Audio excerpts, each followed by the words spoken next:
Cool. Perfect. So yeah, welcome to another great podcast with myself and Alex, my co-host Alex. Today we'll be discussing quite a few things that obviously are a bit sensitive, but yeah, this is just you guys storing information for later that we're obviously going to leverage off. And yeah, Alex, good morning. Morning, my brother. How are you feeling today? I'm good. How are you doing? Nah, I'm good. I'm good. I've got my puppies next to me, so if anyone Yeah. hears some snoring, you gotta forgive me on that one. Yeah. They don't find us interesting at all, dude.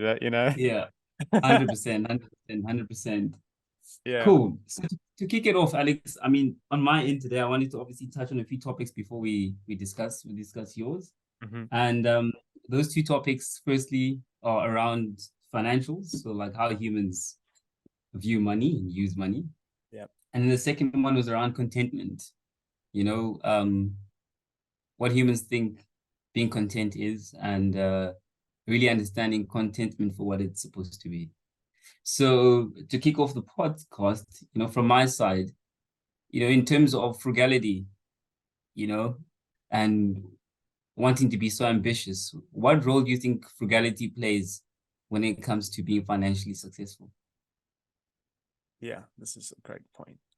I think frugality has a bit of a bad public image. When you think about a frugal person, you think of somebody who is maybe super conservative, boring, so Yeah. maybe selfish. But I Yeah. actually look at frugality as being resourceful.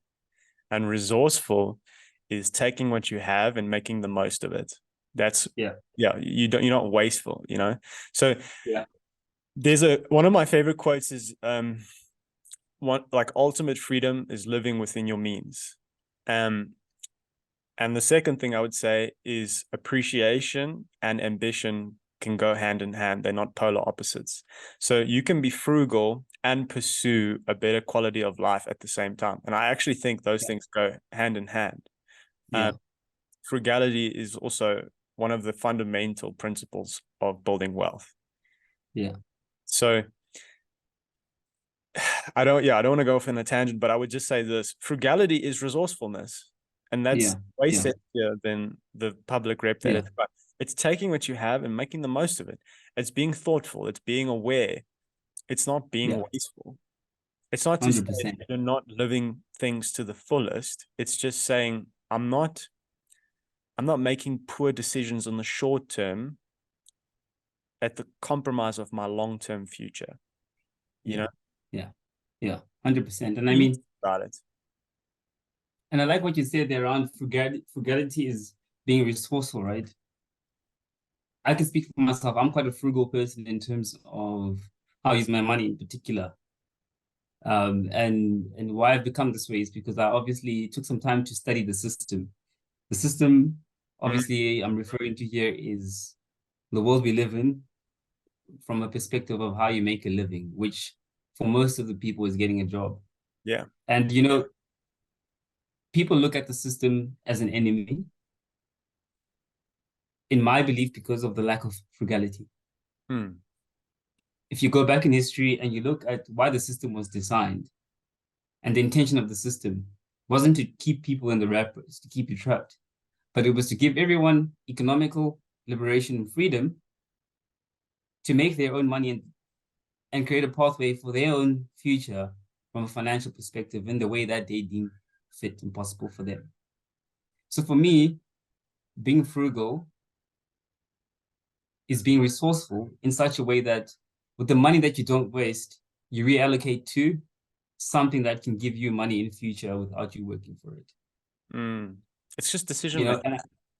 and 100%. And like it's future proofing, right?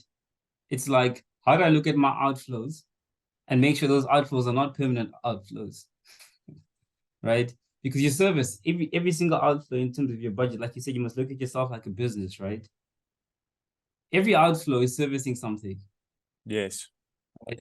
For me, I look at my outflows. I always say the least beneficial outflow is the one that services my lifestyle, especially if I'm working for it with my hard-earned money, my hard-earned efforts. Sorry, for my job Sure.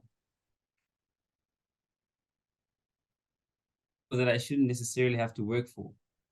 Yeah. It should be cash flow that has regenerated itself through prior decisions that have allowed for me to obviously get to where I am. So, I like your take on frugality being resourceful and frugality being the way to freedom.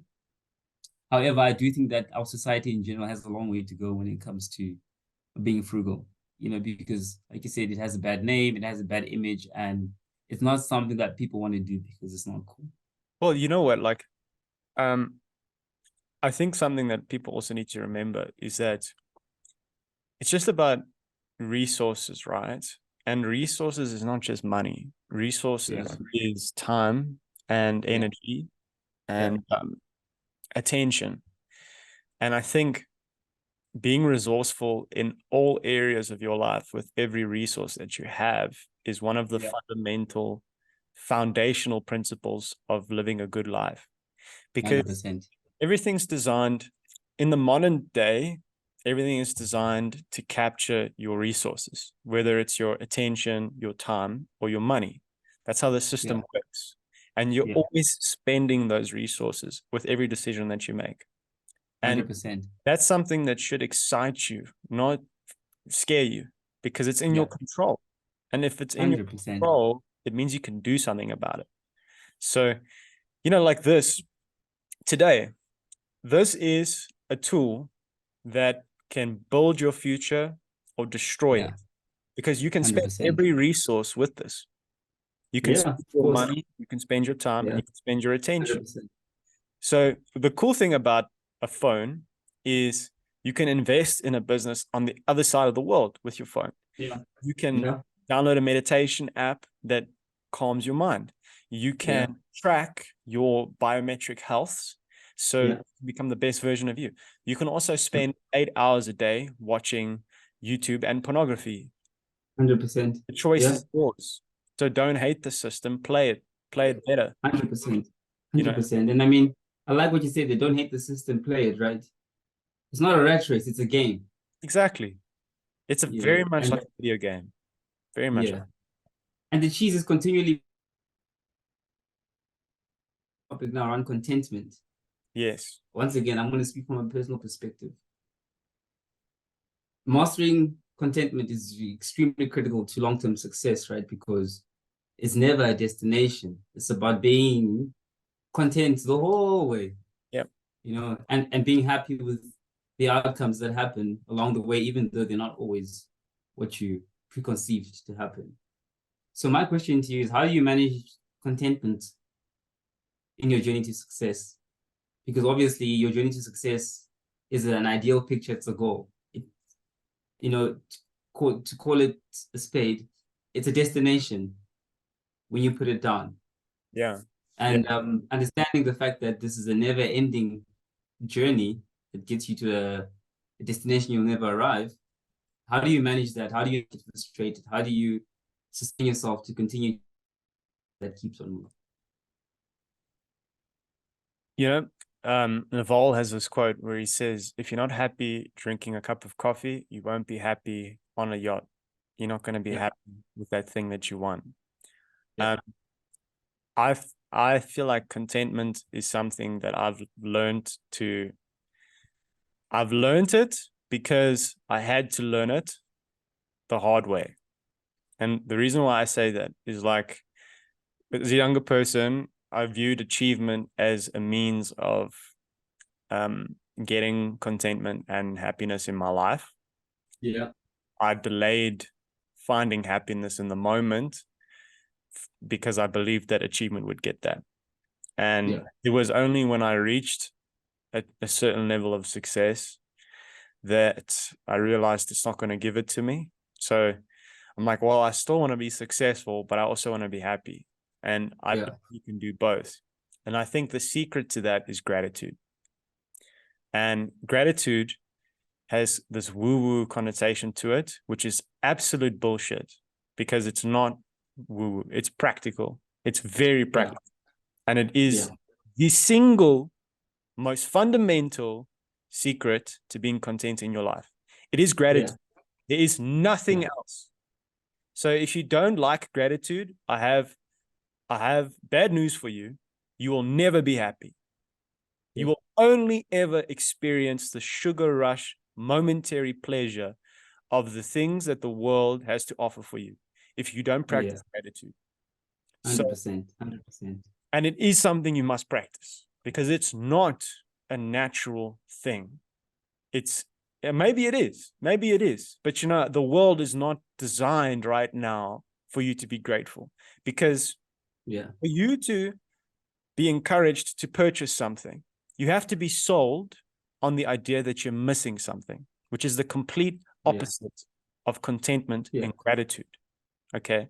So you are constantly being bombarded with messages that you are not enough and that you don't have enough. And the only way you Yeah. will get to be enough is by buying the thing that they are selling. Okay. Yeah.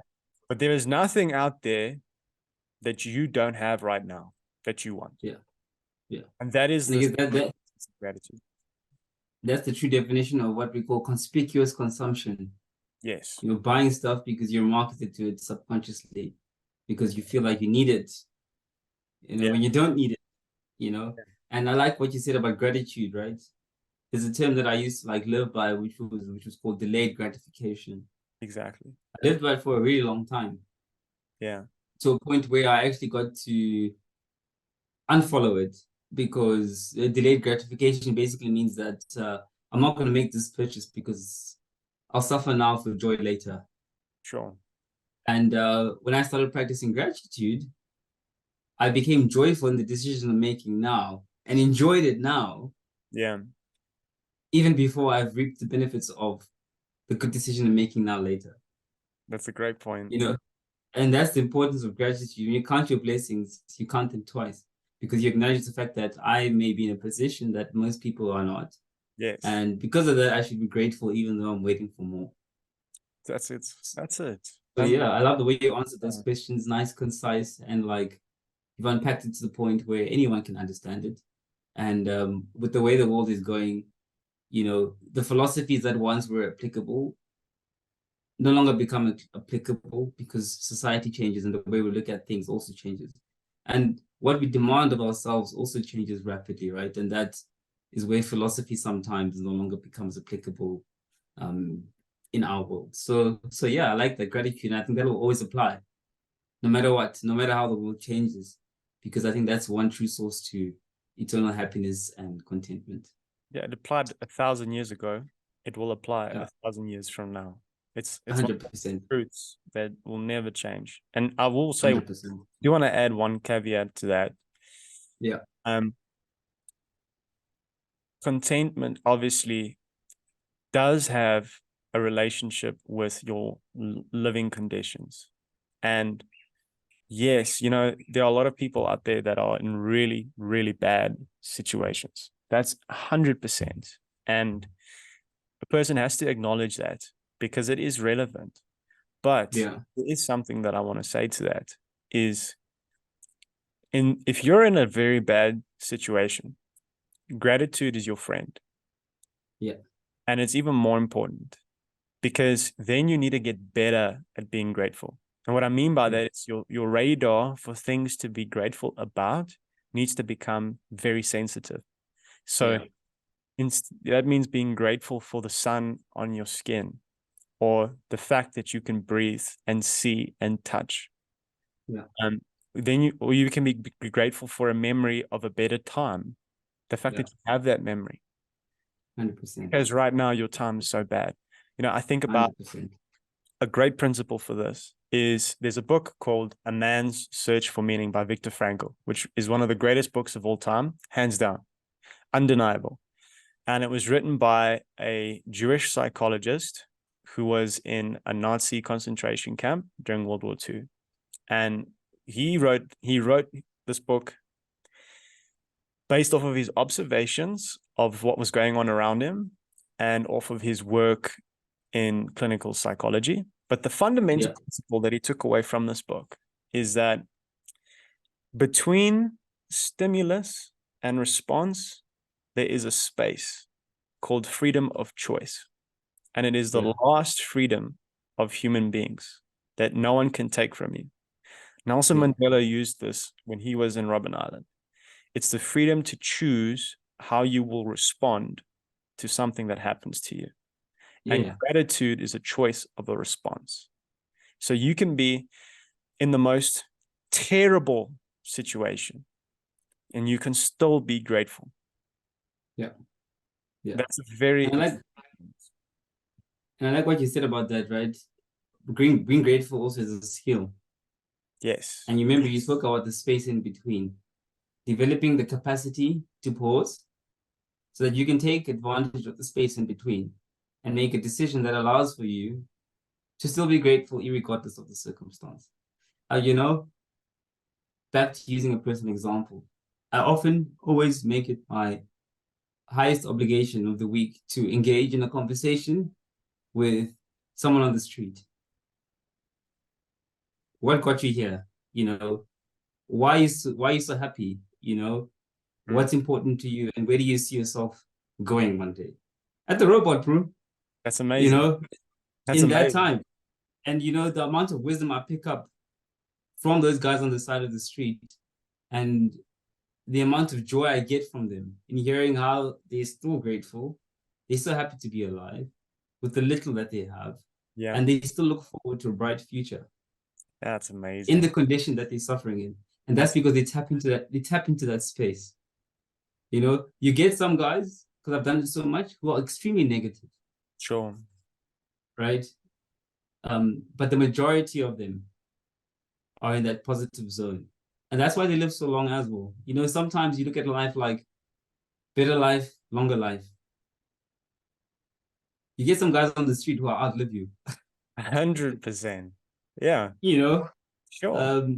yeah, with their hostile conditions. But they're resourceful. Yeah, They're 100%. resourceful. And I think it's definitely a credit to the fact that they tap into that space he spoke about. Giving gratitude daily for the fact that you can breathe and the fact that you can walk, the fact that you have another day to present yourself in this world that you'll obviously never experience again after you're gone. So yeah, thanks for that answer, brother. Think about it like this, bro. You know, what do human beings need to thrive? And often we confuse comfort with a need that we need to survive, right? Yeah. Sometimes people living in like worse conditions than others have more of a community around them than people with abundance. They have friendship, they have connection, they have stimulation, you know, they're happy. Like a lot of them are happy, they're grateful. Yeah. Where you have people who are living in luxury, but they're miserable. Everyone around them, they don't have good relations, you know, they don't have anything to strive for. They're not working. And those people die like at 40 or 50. Yeah. And then you ask the question, did they actually live a good life? Like, what is a good life? I don't know if being in a comfort, warm blanket for your whole life is a good life. I don't think so. Yeah. And the comfort is not life, right? Discomfort makes life an adventure. You're trying out new things, going to school, you know, trying new stuff, traveling, being in areas that you're not familiar in. That's all discomfort. That is life. Yeah. You know, trying out a new hobby, all that is discomfort. 100%. And you know, you end up finding that life is actually the repetitive behavior of trying something new so you can master it. Yeah, that's life. That is a great one. And I think a lot of people die before they die because they stopped that. They stopped trying to do that. You know, challenging yourself. One of my favorite quotes is by a guy called Jim Rohn, who's Tony Robbins' mentor. Jim Rohn also has a lot of fantastic talks on YouTube. So if you guys want to search that, definitely do that. But he has a quote where he says, "You should let death find you climbing a new mountain and not standing on top of an old one," which I think is beautiful. It's a beautiful quote. Beautiful quote, right? And it captures that idea perfectly. Sure. But yeah, I mean, those are the main two things that I wanted to chat to you, of which you answered so well. I love those points. Great points. Frugality and contentment. Yes. I think that's definitely a part of success that people don't look at. Yeah. And like I said, myself, I can speak once again from a very personal perspective. The questions I get, why are you always so joyful? Why are you always in a good mood? You know, like, do you not go through bad times? Everyone goes through bad times, you know, but like I tap into that space of being grateful and counting my blessings. In both good and bad times, allowing for me to be frugal at all times, and allowing for me to be content. Yes. So, Yes. regardless of the season, good season or bad season, I appreciate those two, and I'm able to be myself consistently throughout. Yes. And I think that is a great operating philosophy for life, because Yeah. you know what, like, you don't get to choose what happens to you, but you get to choose what it means and how you respond to it. Oh, okay. There we go. Sorry, the connection sometimes freezes a little bit, but yeah, you don't get to choose that. So, the thing that you need to remember as a person is that bad times are coming, so are good times. Everything's temporary. The question is, how do you want those things to affect you? How do you want to experience those things? You know, even on good days, gratitude is the way to appreciate those good days. You know, I learned something. The secret to having a great birthday is gratitude. And I'll tell you why. Because most people approach their birthdays and wedding days and whatever special day you want to think of, they approach it from a place of expectation. And so inevitably they get disappointed. Why? Yeah. Because somebody that they like forgot it was their birthday, or the present that they got was not the one they wanted, or somebody said something and they just didn't enjoy it, or whatever.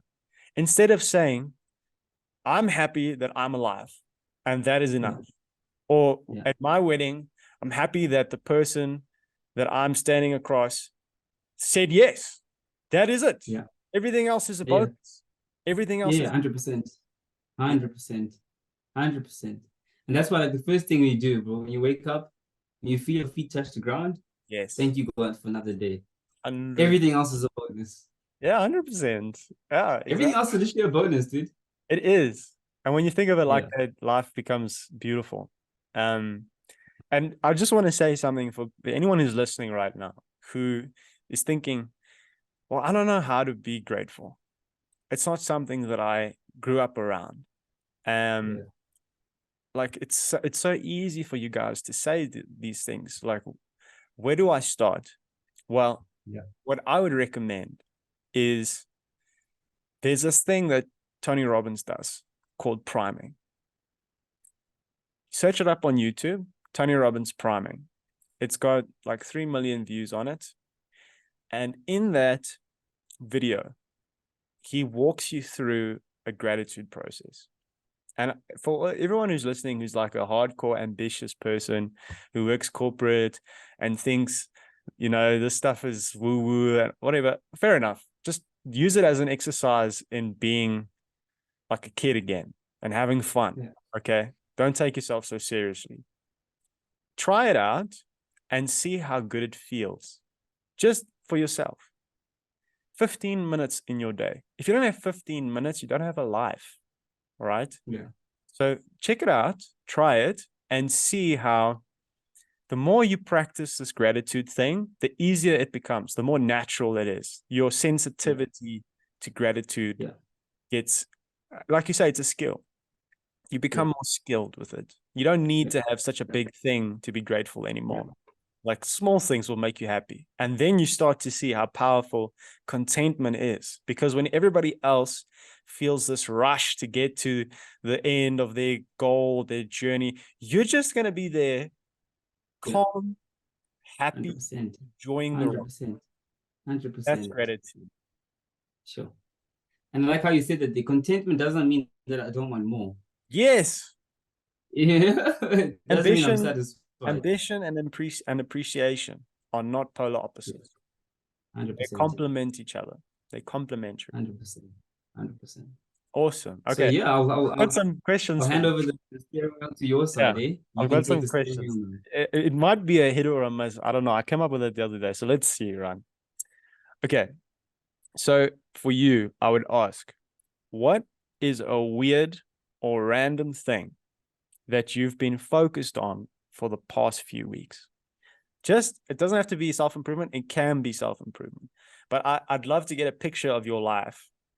And I find these little random things, like, is it a hobby that you're picking up? Is it a thing you've been watching tutorials on YouTube about? Like, what would you say something in your life for the last couple of weeks has been consuming your mental bandwidth? That's a good question, eh? And I must say, for me in particular, being someone who always focuses on what I know best, you obviously know I'm in the journey of basically reconstructing my house debt without using debt. Yes. And what that has put me on is it's put me on a journey where I really need to understand the value of a specific service.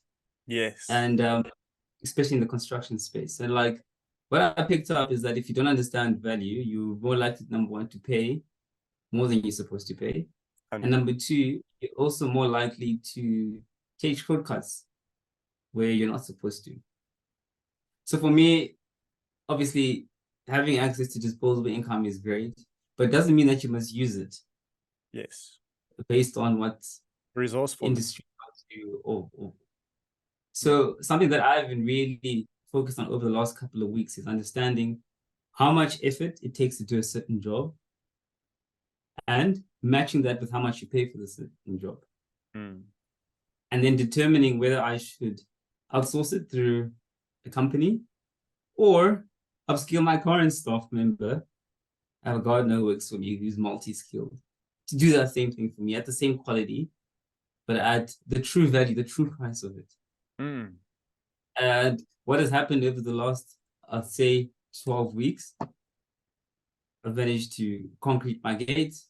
I've managed to build new pillars. I've managed to connect full solar electricity around my house. Wow. I've managed to also replaster my whole driveway, which is long. It's 45 meters. That's amazing. And repaint it, right?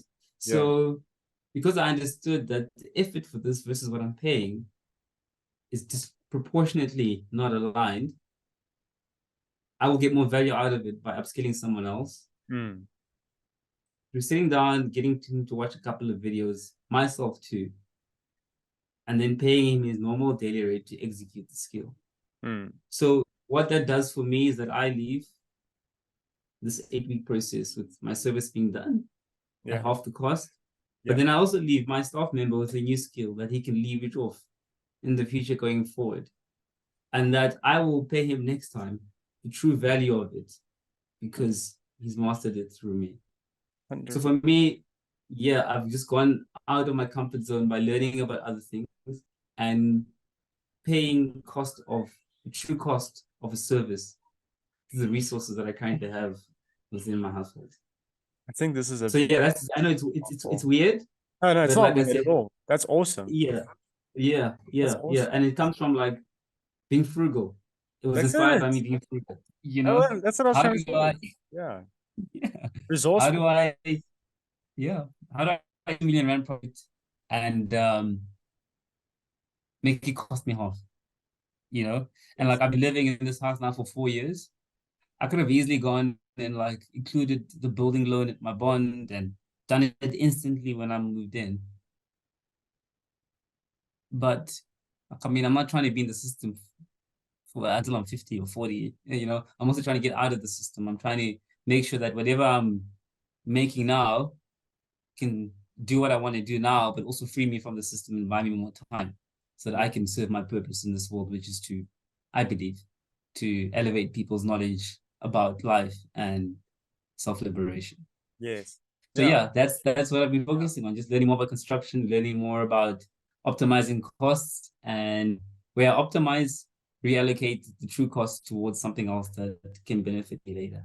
I love that. No, I love it, dude. And I think it's such a great example of resourcefulness and frugality, of just saying, hold on, you know what? That option of paying somebody else to do it is always going to be there. Let's look at how far we can get on our own. Let's see. You know, the worst that can happen is you start the project and you say, okay, this is out of my realm. I can't do it. Bring somebody else in. And you never 100%. know, you know, like 100%. we were saying off the pod before this, you never know what your ceiling is. You never know what your ceiling for growth is. And a lot of times people will put labels on themselves like, I'm just not good at X. And it's like, no, you just haven't tried it. You just haven't given yourself enough time to learn it. Don't say you're not good at it. You know? 100%. 100%. So, that's 100%. I love that answer. You know, for me, what I've what I've been doing the last couple of weeks is on Saturdays. Saturday is like, I believe in like balance and moderation in most things, right? So during the week I eat quite clean, and then on a Saturday I'll, let loose a little bit. And so what I like to do is during the week I'll find these recipes on YouTube where it's like 10 million views or something of a person who cooked something, and then on Saturday I'll now cook this dish. So I learn a new dish as well while I get to enjoy this tasty thing. So yesterday I made smash burgers, which is like an American concept. And I saw this guy on YouTube making it, and I thought, shit, that looks good. I'm going to make that for myself. And then the weekend before that, I made banana bread for the first time. And obviously everyone around me gets to benefit from it as well, which is great. But yeah, it's also, I guess it's an example of resourcefulness and frugality, because I could go to a restaurant and have somebody do it, but there's so much more satisfaction in doing it yourself, where you go through each step and you're like, I don't even know if it tastes as good as it would at a restaurant, but it tastes damn good when you made it yourself, 100%. And I mean, I'm going to go back to the thing of understanding things for the true cost. Yes. I'll use marble pudding as a good example, right? Marble pudding is marble pudding. The steps to make it are exactly the same. Sure. You go to Spur, you pay $5 for marble pudding. You go to a fine dine restaurant, you pay $120 for marble pudding. You go to an extreme high-end fine dine restaurant, you might even pay over 150 Rand for the same marble pudding. Everyone's paying the same marble pudding input costs to produce that, but it's still marble pudding. Yeah. And the context that gives you is, it really just gets you to understand what the true cost of something is, so that when you do overspend on it, you are making a conscious decision on doing it because it's an occasion, etc. So I just think it's you better for life. And when you are making your decisions, you're completely aware of the repercussions of those decisions. Because like I said, the higher the amount, the higher the repercussions. And if you can do it on the small things like food, construction, etc., you'll do it well when it comes to the bigger decisions of your life. Investing, etc. Yeah, it's principles. It's principles that you apply across the board. Yeah. Awesome. 100%. Okay. I've got another question for you. We'll see how this one goes. So I would say pick the social media app that you use the most, be it Instagram, YouTube, whatever. This works well with YouTube, or maybe even Twitter. And think about your suggestion feed on your homepage. So what the algorithm is recommending to you. What would you say is being recommended to you? Like what are like some examples of stuff that normally comes your way? Yeah. So for me, it's three things, and I'm quite active on social media. Yeah. I like to engage. I like to keep up with times, mainly because I believe that there's a digital world that's being built out there, and in the future, you're going to live in both. Yes. So to live in one, you're putting yourself at an extreme disadvantage because the world is changing. And your full 360 understanding of the world will be extremely distorted if you don't have an active presence on this one that is growing. Yes, it might be biased because I work in the e-commerce space and stuff like that. But the reality is that there is a whole ecosystem that is building online. It requires you to integrate in it in order for you to survive and thrive in the new world. 100%. So on my side, in terms of feed, definitely Rugby World Cup is still all over there because I watched that quite a bit and I was liking the stuff. Yeah. The second most common thing on my end is the news. Yeah. So aside from my personal friends, which are the minority of the people I follow, I also follow a lot of news channels. So I get my news from social media. Sure. And I follow a wide array of news channels. I follow CNN, I follow Al Jazeera. I like to get the full view because each news broadcaster gives you a different perspective. Of course. And then last but not least, comedy. Yes. And like I think the three of those sum up my personality, or the things that I've been most engaged with over the last kind of 12 weeks. Yeah. It might change, and it changes by season. Sure. The reality is that I'm engaging in this space. And yes, it does take my time.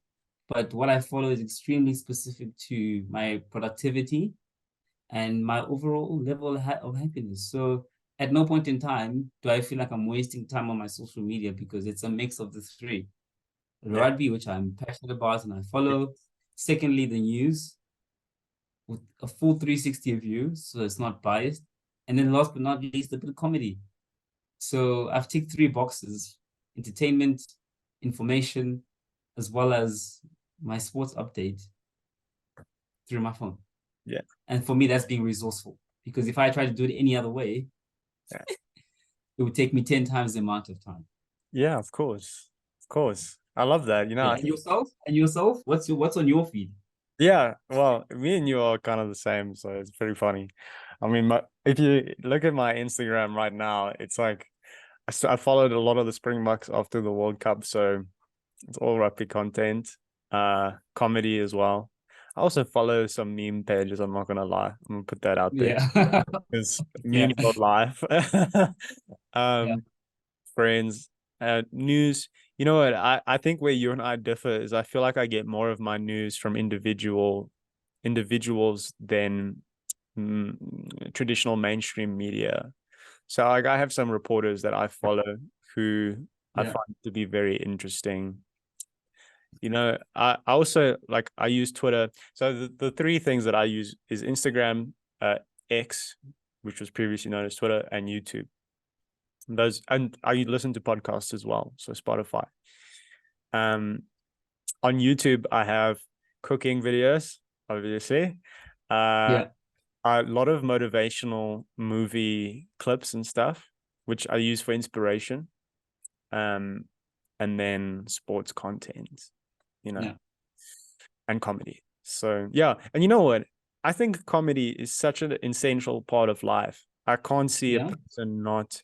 There's no better medicine than laughter. I know that's like a Yeah. cliche, but it's very true, and it Yeah. 100%. makes you feel amazing. So And and you know what? In saying that, I think one very important thing about laughter is that you really need to be able to laugh at yourself. yes, You need to be okay with being the joke sometimes. If yeah, you look at like most great people can take a good joke, especially about themselves. Because the reality is that in every good joke, there's a little bit of truth. of course, And that's why it becomes so funny, right? of course, and it's also And okay to not be perfect as well. You know, accepting that. 100%, 100%. And I find that people who fail to take a good joke about themselves, like I said, because a joke has a little bit of truth in it, fail to develop the capacity to improve themselves at a later stage through that joke. Yes, Not to say that you must take a joke seriously. I'll use myself. Everyone always makes a joke. All the companies I've worked with, my bosses and the people who've reported into me always say, when working with Tineiwo, put in a 5 minute buffer from the time that you've agreed with him. you know, and it's funny. Like I always laugh at it, but it's true. yeah, You know what I'm saying? But yeah. like I've tried I'm just working now on a plan to like, That's why you'll live longer than everybody else. You know, they say you people who know, are a little bit late tend to be happier than most people because they don't take things. yeah, So yeah, I think it's about those things. And yet again, punctuality is very important, right? Of course, And I understand through the jokes that are made about my punctuality, I'll work on it. sure. But I might get better at this, and then tomorrow I'm not good at something else. So yeah, I think that the laughter thing is so important. Like if you're not laughing once a day, there's a problem. There's a really big problem, and you should prioritize laughter. This is great. I've got like 2 points I'd add to this, right? So, like, one, you should become an expert at amusing yourself. Yeah, Like, you should find the funny in things when you're by yourself a lot. yeah, Like, that yeah, is the best gift you can give yourself is finding out yeah, how funny the world is and just paying attention to it. And then the yeah, second is like a story. You know, when I was in audit, and I think this is a good message for good team building as well. Um, during COVID, everything was stressful. You know, everything was a lot of pressure. In my second year, yeah, that was when COVID happened first time. So it was a lot of drama, you know, and a lot of noise. And was working in quite a big team for me. It was about 12 people, 13 people. and we Yeah. had a lot of executive. It was a bit top heavy as a team, I would say. And we had an associate director who was very well respected in the industry. She was incredibly experienced, very no nonsense. And a lot of people on the team were very intimidated by her. And she would make me the butt of like the jokes a lot. And the thing is, I actually took it as a sign of respect because I paid attention to her a lot, and I noticed she would only ever tease somebody that she could see could handle it.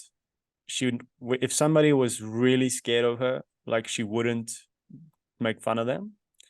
Yeah. And I noticed the effect that it had on the team, where me and her would have banter, where she would roast me, and then I'd be like, "Yeah, is that all you got? Yeah. Like, you Yeah. should talk about the rest of my fucking flaws, Yeah.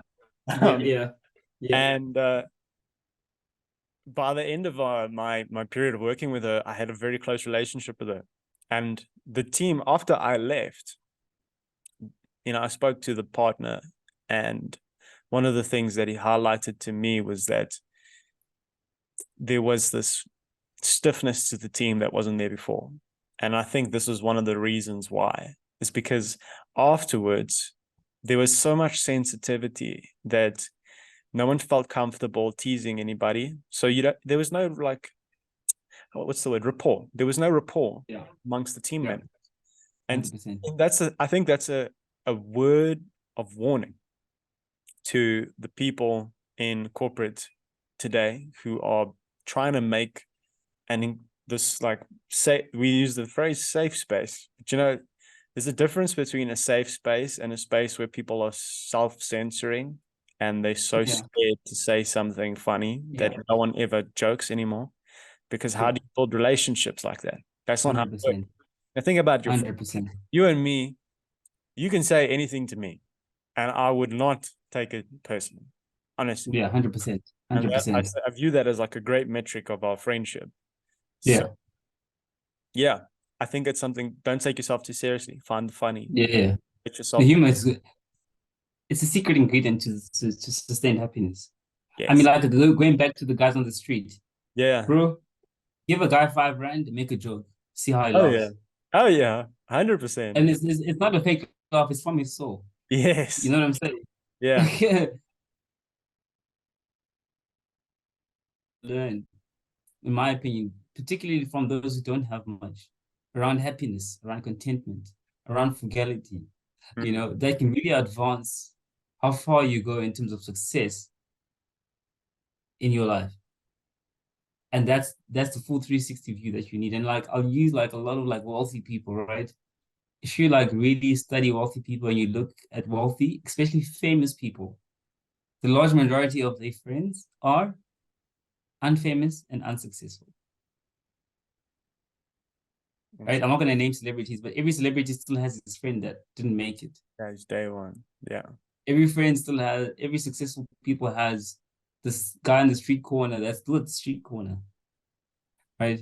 Because you would have picked some golden nuggets from them along the way that life doesn't allow for you to separate from them, regardless of the fact that you guys are in two totally different spheres from a wealth perspective. For sure. And what ends up happening 90% of the time is the wealthy guy ends up taking the other guy out of poverty because the life lessons that he learned from the guy were so monumental to his overall success. Yeah, for sure. For sure. And also, often those people are part of the team that is behind one figure. Like, people really don't 100%. understand the tribe that is necessary to achieve success. You need that unit, that family unit. And I feel like 100%. people have romanticized the idea of like a lone wolf. And I'd say it's not true. Every super successful person that you see has a unit behind them in some form or another. 100%. Playing different roles, right? Pushing different levers. Of course. You can't do it on your own. No one can do 100%. 100%. 100%. So yeah. And I mean, and not to over discuss the topic, but I guess that's also where pets come in, right? Like dogs and stuff. Oh shit. 100%. 100%. Yeah, Those are some amazing companions that add to your overall level of happiness and for sure. ability to keep facing your goal. For sure. Yeah, for sure. So yeah, I was, I spoke to someone the other day who grew up without dogs, without pets. And I just thought to myself, you poor soul, you don't know what you missed out on. Like the no, ultimate gift of, yeah, and you know what's interesting? You can judge a person based off of how their pets respond to them. I really yeah, can. yeah, 100%, Because 100%. there's a lot of little choices and actions that that person is making when no one else is around, and the only witness is a pet. So Yeah, if your pet is like afraid of you, it tells me you're probably abusive, or you've got yeah. an anger issue, Too or too hard on the pit. yes, there's something wrong with you. Like yes, Yeah, your pet should respect you. It's like a child and a parent. The child should respect the parent, but the child should never fear the parent. It's not good to be afraid. 100%, Which 100%, actually leads me into my next question for you. I only have two left, so we'll wrap it up after this. But 100%. okay, so as a father, I would ask you, what kind of a father do you want to be? When you picture the image of you as a parent, as a father, what traits do you visualize for yourself? Yeah, very good question, eh? And I mean, before I even answer the question, I think fatherhood or parenthood is an evolution based on what you experienced prior. Yeah, Right. So the first and most important main goal is to be, and this doesn't discount the parenthood that I experienced, right? But the reality that there's always, in generational time, there's always the responsibility of the next generation to improve. of So course, for me, the first thing is to be a better father than I experienced. 100%. My dad was a great dad to me. No, I really adore him till today. But my core responsibility is to be a better father than what I experienced. So the principles that lie within that for me is accessibility, being available for me is extremely important. And that's why I really want to make sure that as much as I want to have a long corporate career and get to the top, it's on my own terms from a time perspective.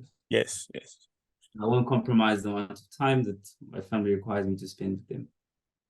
The second thing for me is friendship from the grassroots stages. So my friendship with my dad developed when I was a bit older, but the friendship that I want to develop with my daughters is one that starts at infancy, or the toddler stage. I want to grow up a friend with them throughout. Yeah. And last but not least is the integration of what I do and giving them access to see what I have to do on a daily basis to keep up the household. So, for example, like I use an example now with Shiloh. Shiloh now has taken over the responsibility of feeding my dog. I love that. So, I when love I wake up, Great move. when I wake up, she wakes up, we go to the pantry, takes the cup, she scoops the dog food, she puts it in the dog bowl. He eats, and then we do an inspection around the house. Obviously, like I don't live in a gated community. So Yeah. we have points that my dog is canine trained, so he guides us. We Yes. walk to the gate, we walk to all corners of the house. He smells, if there's any suspicious footsteps, he'll kind of show, he'll bark, whatever. That's only happened like once or twice. But then I'll know, okay, someone jumped our fence last night, there's some footsteps here, my dog's walking. Yeah. I'll alert ADT, and then they'll watch our house for like the next 2 or 3 days. Yeah. So it's in that kind of administration that my daughter will get to understand my world. And as she gets older, I'll take it to work.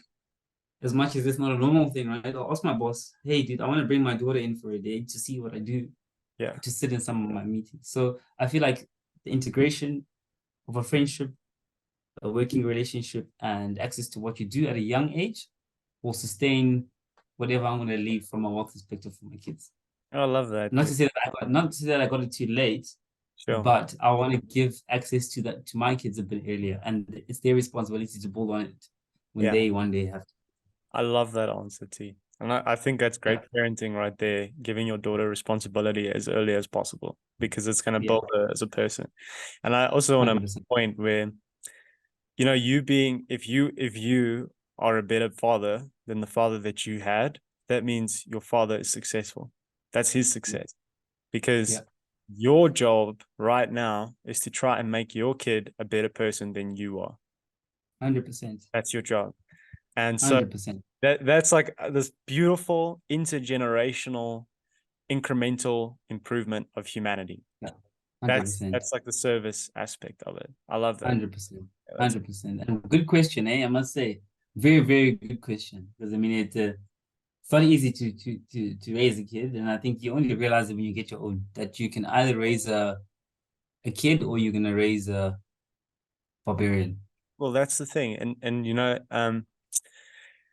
I mean, I've thought about it because I'm like, I have my dogs, which is obviously not the same, but I'm trying to teach them to be better. And because everyone always complains about poorly behaved dogs, but no one talks about the owners that raise those dogs. Yeah. You know, Yeah. it's the same with parents and children. Yeah. Okay, my last question is, what trait in other people do you admire the most? Yeah. That's very easy for me to answer, to be honest. For me, the most important trait in any working relationship or friendship that I always try to identify is the capacity to be humble. That's a good one. Yeah, the capacity to be humble, because that gives you access to a whole different level of conversation, a whole different level of engagement, and a whole different level of experiencing the person you're engaging with. So for me, someone who finds it hard to be humble is someone who I'll find hard to engage with or to work with, because true conversations begin when both parties are humble and both parties can accept each other's opinions of things, because that sets the foundation for a good discussion, a good debate if need be, and a good outcome in the circumstance where you agree to disagree. Yeah. So for me, humility is the first and most important before anything. Yeah. That's the most important thing. It's an underrated trait. It's beautiful. Yeah. And yourself, what would you say is the most important you are engaging with someone that you try to identify? You know what? Obviously, like something you said earlier, it always changes as you age, you know, it changes. I would say for the last couple of years, it was authenticity. And I think it was authenticity because there was a part of me in myself that wasn't authentic, and it was yearning for that, you know. Yeah. But now today, I feel like I am a very authentic person, which I'm quite proud to say, which I think is a good character development arc. Yeah, And 100%. I think today, what I would say is consistency is a trait that I really admire. And I've got a little story to like explain this, but when I was at school, I always used to admire the person who didn't have to try, who was really good. And I was kind of like that. I mean, my nickname at school was Alex Moran from Blue Mountain State, if you haven't seen it. And the character in Blue Mountain State is this reserve quarterback who is just like a party animal, and he plays well, but he doesn't care and he doesn't try, and he's just on like frivolous things. And that was me to a certain extent at school.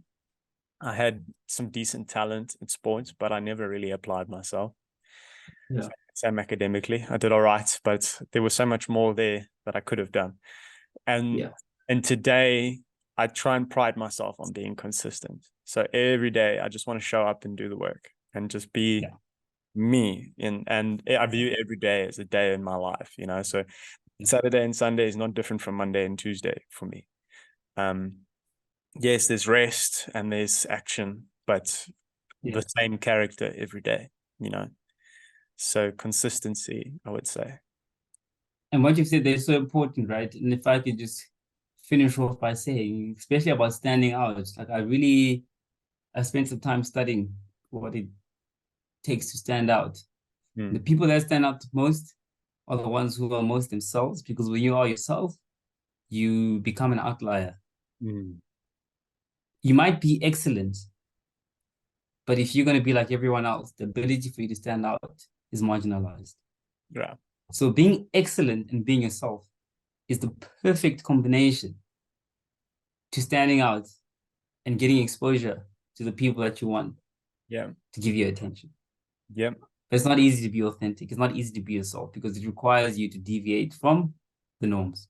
So I like how you've answered that, right? And I think it's an amazing goal that you've achieved because now you're comfortable in being yourself, and people will more easily notice you when you bring excellence to the table.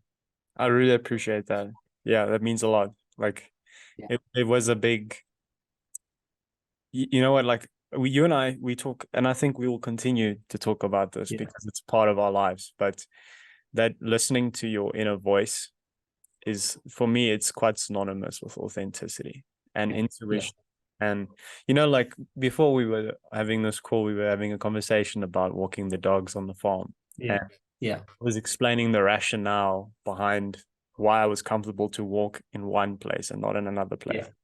And Yeah. that was me leveraging my intuition, like my honest opinion. And some people might disagree with my choice, and that's fine, but I'm willing to back myself and take the consequences that comes from that. And there's this peace. Yes, there's this peace that comes from that, and like a mental clarity. And I love to say, we've spoken about it in another pod where we said, if you find yourself in a place where you're confused and you don't know what to do, start by being honest. And the reason I love authenticity is because it's honesty for me. And I love honesty as a principle. I think it's such 100%. it's such an intelligent, beautiful, like, way of living, is to be honest. 100%. 100%. And I like what you said there, just to top it up, right? Yeah. Excellence and individuality combined produces exponential results. Mm. Excellence and commonality combined produces average results. Yes, that's a So great. it is up to every individual to be the individual that they're supposed to be and combine it with your excellence if you really want people to give you the attention you need in order for you to leapfrog your career, leapfrog your business, or get the attention that you need to achieve what you want. And you can be amazing at what you do. But if you're not an individual, if you're not an outlier from your personality perspective, you will fall in the same box as everyone else who's excellent. Exactly. So in summary, there's many excellent people out there. Yeah. However, the ones that stand out are the ones who are excellent, but express individuality of themselves, because that is what makes you different from everyone around Yeah, you. I love that. That's what outstanding. Like, that's why on the hierarchy of rankings, you've got good, great, excellent, and then right at the top is outstanding, stand out, outstanding. 100%. So 100%. you've actually laid that out in a way that I haven't thought about it before. Is when you combine individuality and excellence, you get outstanding. That's so cool. A great way. Yeah. So yeah, you're on the way there, and I'm proud of like how I've seen you develop, over the last couple of months. And through your development, I've learned so much, And Likewise. through us storing knowledge on this podcast, I believe that, will help others. But in turn, the main purpose of this is to help ourselves. So I think that wraps us up when it comes Great to place to wrap it up. this episode. Yeah. And I just want to thank you for your time, Alex, your great engagement and your conversations. And I look forward to hundreds and thousands of more of these going into the future, 100%. Yeah. Also, I just want to say it's a pleasure and a privilege to speak with you about these things. And to anybody that's listening, that's made it this far, thank you for your time. We really appreciate it. And lots of good content coming up ahead. All right, everybody. Cool. Thanks for that. Peace. Thanks, Alex. Just two guys storing knowledge for later. Yeah, beautiful.